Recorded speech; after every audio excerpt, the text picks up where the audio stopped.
I think from the vantage point that I have, I would say that it's I have an easier time eviscerating Seahawks fans than anybody else. I would say for a majority of my life when I was growing up, I was a Seahawks fan. I grew up 2 hours away from the stadium. I My family had season tickets until I was about 8 or 9. We loved the Seahawks. I would say right around the time that they dismantled that version of the team that had Matt Hasselbeck and all those guys, Lofa Tupu, Walter Jones. Once all those guys were gone, TJ Hushmanzada on that team as well. Once all of those guys were gone, I was kind of like, well, time to find a new team. Like all my favorite players are gone. And I should have stuck around because a lot of the guys that came to that team after I stopped being a fan of them, I was a fan of those players. Russell Wilson, Marshawn Lynch, Tyler Lockett, Bobby Wagner, Cam Chancellor, Earl Thomas, Richard Sherman, KJ Wright, Cliff Averill, all those guys, right? And now to see what that team looks like now. Look, I'm just going to start here. If your team is so bad to the point where, and this isn't just the preseason, this was happening last year, so don't start with me with this, oh, it's just the preseason, don't talk about this. Why is DJ Dallas returning kicks for you? It's a small point, but why is that happening? Why is that happening? You have guys on this team who need to make a name for themselves. You have guys on this team who need to figure out a way to earn roster spots. And you're being such a fucking idiot by putting whether it's regular season or preseason, you're putting DJ Dallas, who, if you rank everybody who returned 20 or more kicks last year, DJ Dallas ranked the 4th lowest in yards per return. He ranked the lowest in the entire NFL in terms of 40 measurements compared to all the other kick returners in the NFL. He's one of the heaviest kick returners in the NFL. He's a 3rd-string running back. That's a position that's usually served by guys who are bigger, stronger, and can get tough yards, not guys who are kick returners. What the fuck are we doing in Seattle? And look, there's going to be some language in this video. I understand. But, like, you just have to understand that from the vantage point that I have, I watched this team win a Super Bowl. I watched this team become probably the best team in the NFL for a 2-year stretch. And what we have in front of us now is nothing short of putting faith into a 70-year-old head coach and it completely blowing up in your face. Imagine telling yourself 2 years ago, if you're a Seahawks fan, yeah, we're going to choose Pete Carroll over Russell Wilson because Pete Carroll has energy. And he is, Pete Carroll changed everything in Seattle. Look, Pete Carroll has been a great head coach in Seattle. I cannot tell you anything that is going to make you change your mind on that because I believe it as well. I'm not going to sit here and try to tell you that Pete Carroll is not a reason that Seattle changed their fortunes in terms of how they are viewed in the NFL. But guess what? You know what also helps your team? When you draft 3 Pro Bowl to Hall of Fame caliber talents on the defense in your secondary, you draft a surefire Hall of Famer in the middle of your defense in Bobby Wagner, another very good player in KJ Wright, a great defensive line, and then you end up having the biggest draft steal of the last decade and a half in Russell Wilson in the 3rd round. You get Marshawn Lynch in free agency. Tyler Lockett and DK Metcalf are probably 2 of the biggest surprises in NFL recent history in terms of wide receivers being drafted late in the draft and coming out and just doing incredible things. The only position that didn't ever get figured out in Russell Wilson's time in Seattle was tight end.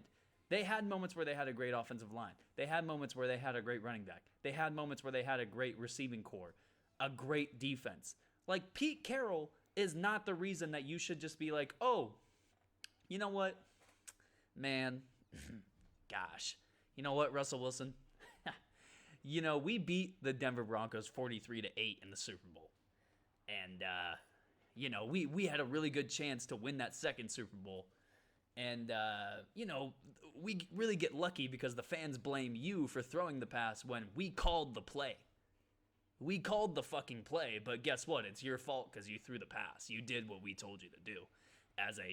Look, at that point, Russell Wilson was still 26, 27 years old, 28 years old, maybe. Look, I hate Seattle right now. And they have the worst roster in the league. That's the ultimate point of what I'm trying to get across here, is they have the worst roster in the league. You compare their quarterback situation to any other quarterback situation in the NFL, I would take all 31 other situations over Seattle's situation. And this is the part where I talk about Geno Smith.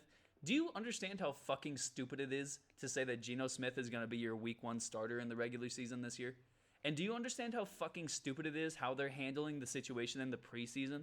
Why the fuck is Geno Smith going to play with some of the starters during the first week of preseason? And then Drew Lock, if he's in this position battle, he's just going to play with nobodies who probably aren't going to make the roster at the end of this year.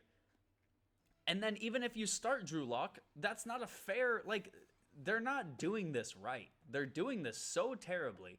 They don't have 2 good quarterbacks to begin with. So me trying to complain about the fact that they're giving Geno Smith weird minutes and then giving Drew Lock weird minutes, it doesn't matter anyway, because both of these quarterbacks are not good. Both of these quarterbacks, by the end of this year, I would doubt if they're going to be even on the roster next year, because they are not good quarterbacks. We've seen Geno Smith in New York to be the guy. It didn't work. We saw Drew Lock in Denver to be the guy. It didn't work. All of a sudden they're going to come to Seattle with limited options, with a very bad defense, with not a great coaching staff. We're just going to automatically see them become great. What is the thought process in Seattle at this moment that even makes sense? And look, the fact that just Pete Carroll is still around, nobody does this in the NFL. Nobody sees their team get completely decimated from a roster standpoint, from being a Super Bowl champion in 2014 to being the worst roster in the NFL in 2022. In terms of an 8-year stretch, that is a terrible look on your franchise. You should still have a majority of those players on your roster, because a majority of those players were so young. There's no reason that not a single member of that defense is still on the roster. I get it that Bobby Wagner was still on the team last year, but Richard Sherman was still playing last year, and he was playing at a decent level when he was healthy. Cam Chancellor, if they would have done it right, probably could have been playing up until a few years from now. Earl Thomas, that's a different situation. He flipped off the entire team. I don't think that ever was going to work. That was kind of more Earl Thomas's problem than anybody else's. But just other guys on this roster, you shouldn't have traded Russell Wilson. You shouldn't have traded. I'm going to say this until the day I die. It's going to be looked at as the worst trade in NFL history by the end of this year. Seattle fans, I'm sorry, but I think I know exactly what to say to hurt your feelings as a Seattle Seahawks fan. And it doesn't even have to involve the Malcolm Butler interception. It doesn't even have to involve other things that I could say about the Pittsburgh Steelers beating you in the Super Bowl. It doesn't have anything to do with other things that I could say other than your coach is a fucking idiot. Your GM is a fucking idiot. And that is impossible to say given the run that they had from 2012 to 2018. They had the best run of any franchise in the NFL during that 6-year period. And they decided to throw it all away for a 70-year-old coach who's probably on his way out.